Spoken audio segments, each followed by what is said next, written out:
Langit senja hari itu tampak muram.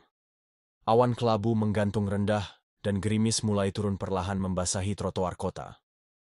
Di bawah halte yang sepi, seorang pemuda bernama Raka berdiri sambil menenteng payung biru tua miliknya.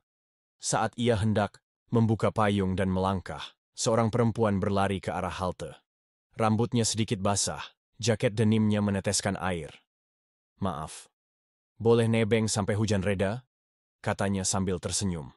Namanya Arini, mahasiswi jurusan sastra yang ternyata kuliah di kampus yang sama dengan Raka. Percakapan mereka mengalir begitu saja, tentang buku, musik, dan hujan. Ketika langit mulai cerah, keduanya berjalan pulang bersama di bawah payung. Biru tak sadar bahwa hari itu akan menjadi awal dari kisah yang tak terlupakan. Hari-hari berikutnya, hujan selalu menjadi alasan mereka untuk bertemu. Raka mulai rutin menunggu Arini di depan fakultasnya.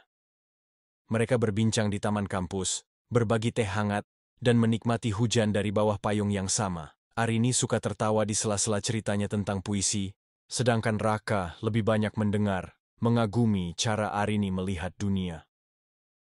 Suatu malam di bawah hujan deras, saat kota tenggelam dalam gemerlap lampu dan basah jalanan, Raka menggenggam tangan Arini. "Boleh aku jaga kamu, meskipun cuma saat hujan?" "Turun?" tanyanya pelan. Arini tersenyum, menatap matanya. "Kita jaga sama-sama, bukan cuma saat hujan." Dan malam itu mereka menjadi sepasang kekasih. Semesta seolah menyambut mereka dengan rintik lembut yang menari di atas trotoar. "Kamu serius sama Arini?" tanya ayah Arini saat ia diam-diam mengetahui hubungan putrinya. Arini mengangguk. Tapi respons yang ia terima bukan restu, melainkan penolakan. "Dia anak biasa. Bukan dari keluarga yang selevel. Masa depanmu bisa jauh lebih baik." Arini mulai gelisah. Ia mulai menjaga jarak. Pesannya menjadi lebih singkat, pertemuan lebih jarang. Raka bingung, mencoba memahami, tapi tak mendapat jawaban pasti. Sampai suatu hari, Arini berkata, "Mungkin kita terlalu terburu-buru.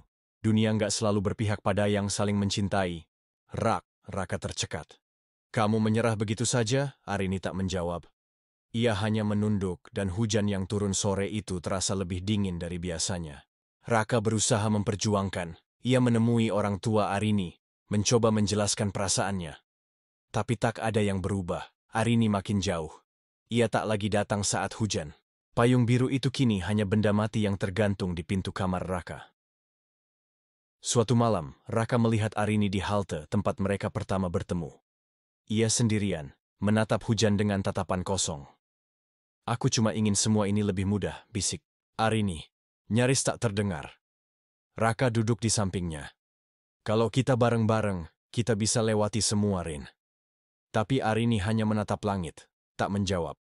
Seperti mendengar, tapi tak benar-benar mendengarkan. Raka mulai merasa lelah. Ia menulis surat untuk Arini, mengungkapkan semua perasaannya, dan meninggalkannya di perpustakaan kampus tempat mereka biasa bertemu. Hari demi hari berlalu, tak ada balasan, tak ada kabar. Saat hujan turun, Raka berdiri di halte tempat kisah mereka bermula.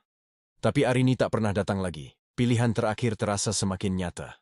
Melepaskan seseorang yang masih sangat dicintai. Suatu sore, Raka menerima pesan dari Arini. Satu kalimat pendek. "Terima kasih sudah pernah mencintaiku sebesar itu." Raka tahu, itu akhir dari segalanya. Ia berjalan ke halte terakhir kalinya, membawa payung biru yang mulai usang. Ia duduk, membuka payungnya meski tak ada hujan, berharap mungkin kenangan bisa meneduhkan luka.